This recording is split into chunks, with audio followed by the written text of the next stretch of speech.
Hello, hello, lovely people. This is Coach Lucretia, and today I know I'm days late. Trust me, I know.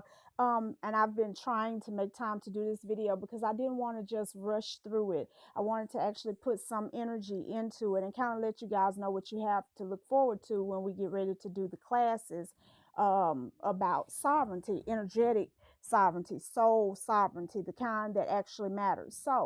Um, One of the things, because you guys that's been around a little while, I have a lot of videos on energy, a lot of videos on spirituality, um, different um different ideas or things that I like to point out about this walk, this spiritual journey, this whole thing that we call life, right?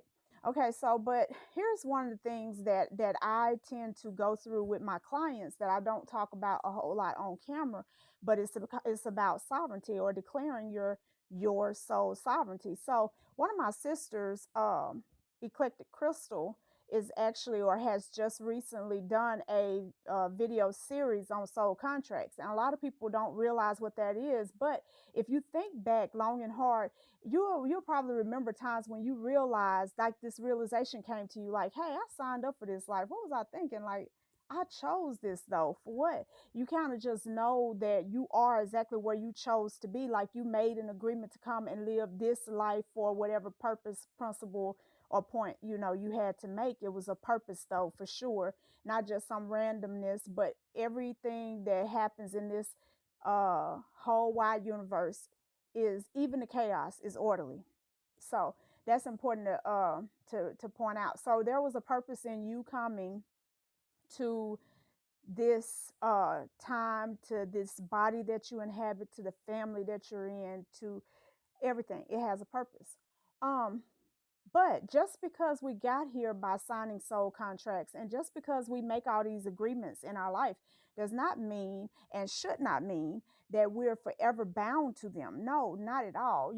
I think that the whole point in a contract is to hold a person accountable to something until they can come to a place where, because it was a time where we didn't have contracts in the United States.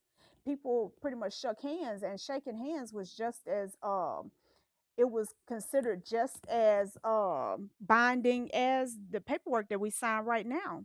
Okay, so in the beginning, if you can picture yourself being an energetic being without this 3D body, but still yet um, there was a conversation that went on, and whatever was being presented, which was your life, of course, some part of that captured you. It was something about that that you were okay with going to do, even if it was brought to you like what you want to do this. Some part of you resonated with it. And so you are here by divine will and also your own. Okay.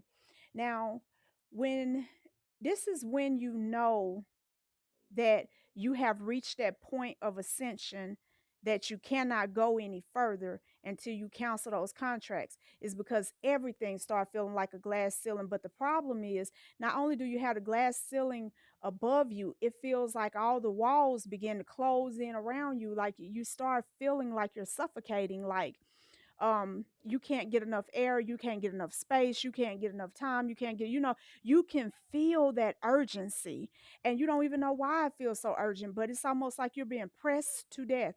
Now, I like to use the analogy of a diamond in the rough, because diamonds are created under some of the most uh, extreme circumstances. You're talking about pressure for years upon years upon years upon years. Pressure, heat, and all of that.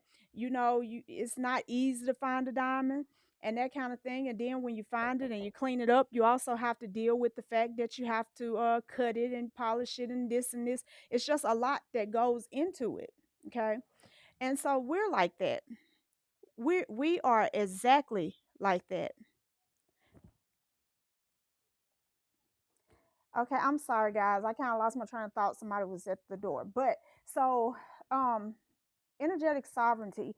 So when you become aware of these contracts, you can also decide, it's not that you're breaking them, you're taking ownership of them, so to speak. Okay.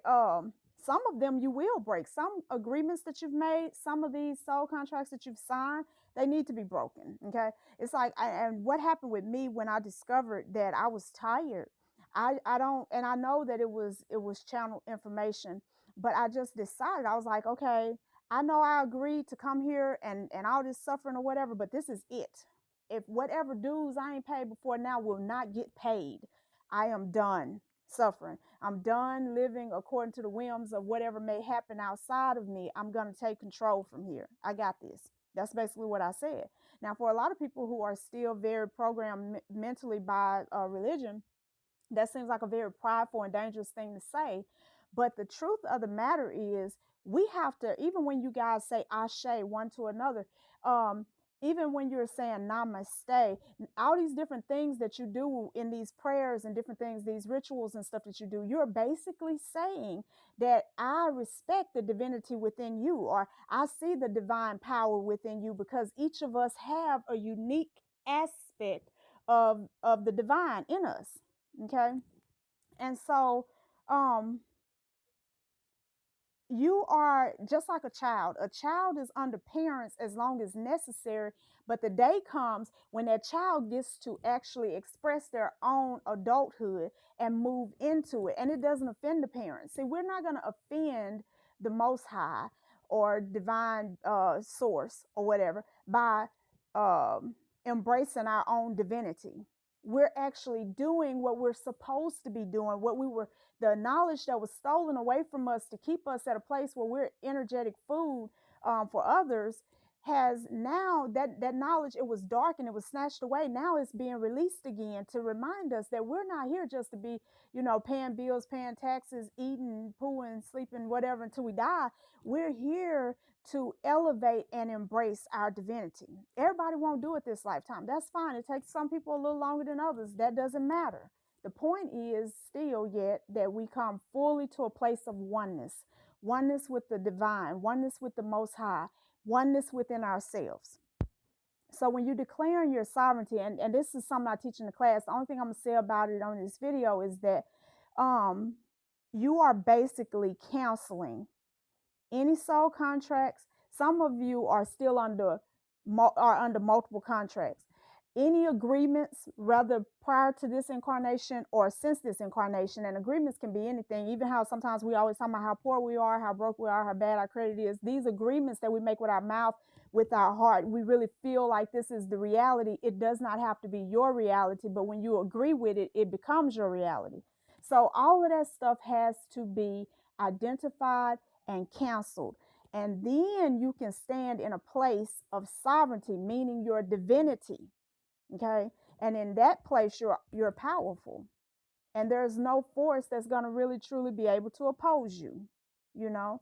So that's kind of what I want to talk to you guys about sovereignty. That's what I mean when I say you need to redeclare, because sometimes we give up a little bit of sovereignty here and there. You have to redeclare. This is not a one shot thing and then that's it for good. No, this is something that you work out over and over and over again. Now, when you cancel a soul contract, it is indeed canceled, but I'm gonna get into some more teachings about that too. What happens when you cancel a soul contract but you're not yet ready to walk in your divinity, how you can slip into this void that's really dangerous. So just stay tuned in. Don't forget, guys, to like, comment, subscribe, share, all of that. Congratulations to Chanson. I can't remember his last name, but he won last month's drawing, and we will be having multiple drawings every month for our subscribers and our commenters and those who are highly active in the community. Again, thanks again, guys. Add me on Facebook, M Rain, EMME, or Lucretia Hayes Reno. All right. Bye, y'all.